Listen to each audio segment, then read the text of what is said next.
안녕하세요, 성안고등학교 학생 여러분. 자, 오늘은 부교재 시조 3편 같이 제재 정리 들어가 볼게요.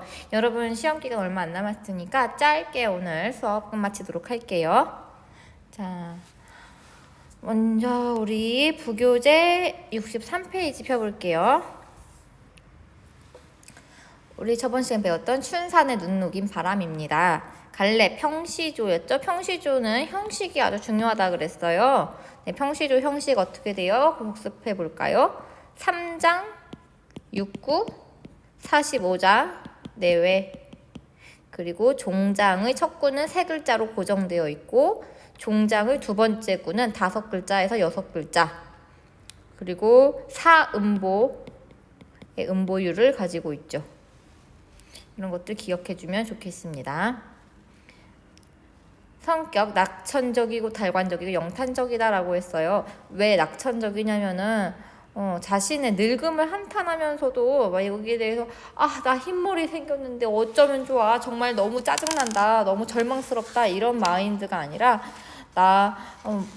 머리에 지금 흰머리가 생겼네, 여기에도 바람이 불어서 흰머리 녹았으면 이라고 약간 유쾌하게 좀 유머러스하게 자신의 늙음에 대해서 한탄을 하고 있잖아요. 그렇기 때문에 낙천적이다 라고 볼 수 있고요. 또 아까 낙천적이랑 같은 맥락에서 봤을 때 자신의 늙음에 대해서 막 절망하는 것이 아니라 그냥 여유롭게 웃어 넘길 수 있기 때문에 그런 걸 인생을 좀 멀리에서 바라보는 자세, 그래서 달관적이라고 합니다. 달관하는 자세를 가지고 있고요. 또 자신의 머리의 늙음에 대해서 한탄을 하는 것이 어떤 영탄적인 어조로 나오고 있어요. 왜냐면요, 내 귀 밑에 해묵은 소리를 녹여볼까, 하노라, 뭐뭐함 노라, 이런 거 약간 감탄형 어미죠. 이런 것들 영탄적인 표현입니다. 중심 소재는 춘산의 눈 녹인 바람, 그리고 서리는 서리를 녹인다고 했을 때 서리는 백발을 의미하죠. 주제 늙음에 대한 안타까움이고요. 색채 대비를 통해서 춘산이라고 하는 푸른색과 춘산 봄의 산이죠. 춘산은 푸른색이고,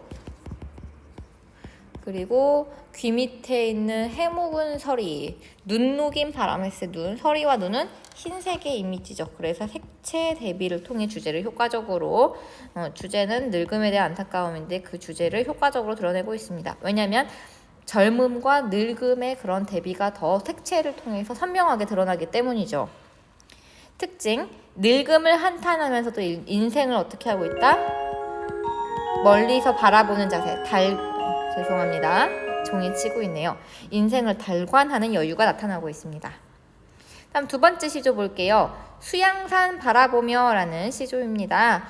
이 시 역시 평시조이죠. 그리고 성산문이라고 하는 사육신 중에 한 명이 쓴 시이기 때문에 절개와 의리, 자신이 모시고 있는 임금님에 대한 절개와 의리를 강조하고 있는 시, 그래서 절의적이고요. 비판적입니다. 누굴 비판하고 있어요? 왕위를 찬탈한 수양대군, 그리고 그 수양대군을 따르고 있는 그 수양대군의 무리들, 선비들, 이 사람들을 비판하고 있습니다. 그리고 풍자적인데, 풍자는 약간 유머를 섞어서, 해학을 섞어서 누군가를 비판하고 있을 때 풍자적이죠. 이 시는 백이숙제의 어떤 고사를 사용하면서, 그리고 충신이지만 이 사람들이 무엇을 먹었는데 푸세의 것을 푸성기를 먹었지 않았냐, 왕위를 빼앗은 역적의 땅에서 난 그런 푸성기를 먹지 않았냐, 이렇게 얘기를 하면서 비판의 의미를 담고 있고, 그리고 수양산과 같은 이중적 의미를 가지고 있는 언어 유희를 사용하고 있죠. 이중적인 의미를 가지고 있는, 중의적 의미를 갖고 있는 단어를 사용하고 있기 때문에 풍자적이라고 할 수 있습니다. 그 다음에 제재, 배기와 숙제의 고사. 이름이 숙제, 웃기죠. 홈워크도 아니고. 근데 배기와 숙제 사람 이름이라 그랬어요. 당시 은나라 중국의 고사, 옛날 이야기에 나오는 아주 충신의 대명사죠. 자, 주제는 죽음을 각오한 굳은 지조와 결의. 결의는 결심이 단단히 선 것을 결의라고 하죠. 임금님을 한 사람만 모시겠다는 결의가 있습니다. 단종을 향한 굳은 절개가 드러나고요. 수양산이라는 이름에서 중의적인 의미가 드러납니다. 그리고요, 굶어 죽을 찐들 어떻게 채미를 할 수가 있는가, 고사리를 캐어 먹을 수 있는가? 라고 질문을 던지지만 사실 질문이 아니에요. 먹을 수 없다라는 답을 정해놓고 물어보는 거죠. 이렇게 질문이 아닌데 질문 던지는 거 설의적 표현, 설의법이라 그러죠. 설의적 표현을 통해 대상에 대한 비판의식을 비유적으로 드러내고 있습니다. 네, 어디 부분에 나타나는지 이것도 같이 적어볼게요. 중의성이 어디 나타난다? 수양산에 나타난다. 그리고 뉘 땅에 났다니라고 했을 때 그 뉘라고 하는 사람도 바로 찬탈했던 그 백이숙제고사에 나타나는 주나라 왕을 뜻하기도 하고 수양대군을 뜻하기도 하죠. 그래서 중의적인 뜻이 있고요. 설의적인 표현은 아까 얘기했던 중장의 표현. 굶주려 죽을 찐들 어떻게 채미를 할 수가 있단 말인가? 채미를 할 수 없다. 고사리를 캐어 먹을 수 없다. 라고 답을 정해놓은 그런 질문이죠.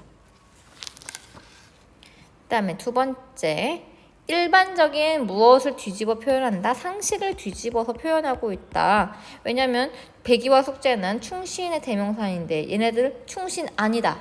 너네들 어떻게 그럴 수가 있단 말인가? 백이와 숙제를, 이제를 나는 한탄한다. 상식을 뒤집어 표현함으로써 시적 화자의 굳은 절개와 결의를 강조하고 있습니다. 그 다음에 세 번째 시조, 맷버들 갈해 꺾어 볼게요. 자, 맷버들 갈해 꺾어는 주제 뭐냐면 이별로 인한 마음의 한 정한을 주제로 갖고 있습니다. 자연물을 매개로 해서 자연물인 맷버들을 매개체로 해서 임에 대한 시적 화자의 마음을 표현하고 있습니다. 그리고 순서를 바꾸는 표현 도치법을 통해서 보면은 맷버들 가래 꺾어 보내노라 님의 손에, 이렇게 해서 님의 손에게 보내노라가 아니라 보내노라 님의 손에, 이렇게 해서 도치법을 사용하고 있고요. 그래서 시적 화자의 섬세한 감정을 효과적으로 드러냅니다.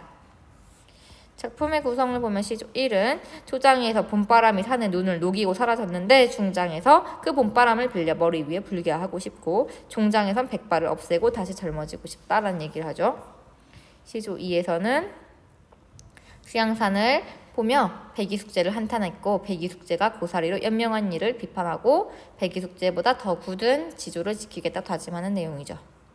시조 3, 맷버들을 꺾어 임에게 보냄. 중우시는 창가에 맷버들을 심어두고 보아달라고 당부함. 이미 나를 잊지 말기를 간절하게 호소함. 이런 구조를 가지고 있습니다. 시조 1의 시어를 대비해 볼게요. 춘산의 이미지는 무슨 색 이미지? 녹색 이미지. 눈과 서리는 흰색 이미지. 그래서 색채 대비가 있다 그랬죠? 이 춘산은 눈이 높고 새순이 돋아난 산이기 때문에 젊음을 상징하는 반면 눈과 서리는 늙음을 상징하고 있습니다. 그 다음에 시조 2를 보면요. 백이와 숙제라는 그런 상황. 백이 숙제는 은나라를 섬기면서 주나라 무왕의 땅에서 난 고사리를 캐서 먹으면 목숨을 연명했다. 목숨을 구차하게 계속 이어갔단 말이에요. 하지만 시적 화자는 죽는 한이 있어도 나는 지키겠다. 죽음을 각오하고 있기 때문에 시적 화자랑 더 대비가 되죠. 그래서 이렇게 백이 숙제와 시적 화자의 차이점을 부각시켜서 시적 화자의 굳은 절개를 강조하고 있습니다. 그 다음에 시조 3, 시어의 상징적 의미를 봤을 때 맷버들과 새잎은 이별의 정표인 동시에 임을 그리워하는 시적 화자의 분신이자 임을 향한 시적 화자의 마음입니다. 또 시적 화자의 마음을 임에게 전하는 매개체이죠. 왜냐하면 이 맷버들과 새잎을 보냈을 때 자기처럼 여겨달라고 님에게 부탁하고 있잖아요. 그러니까 시적 화자의 마음을 임에게 전하는 매개체가 되겠습니다. 자, 이렇게 해서 우리가 교재에 있는 제재 정리를 같이 보았고요. 문제가 한번 풀어볼게요. 문제 몇 페이지냐면요. 문제도 이 시조와 관련된 문제도 한번 같이 풀어볼게요. 69페이지입니다. 부교재 69페이지 풀어보겠습니다. 14번. 이와 같은 작품의 갈래에 대한 설명을 적절하지 않은 것은 이와 같은 작품의 갈래 지금 가나다 전부 다 평시조이죠. 그러니까 이 평시조에 대한 설명으로 적절한 것을 물어보는 겁니다. 사음보 율격으로 운율 맞죠. 시조는 사음보이고요. 고려가요는 삼음보예요. 잊지 마세요.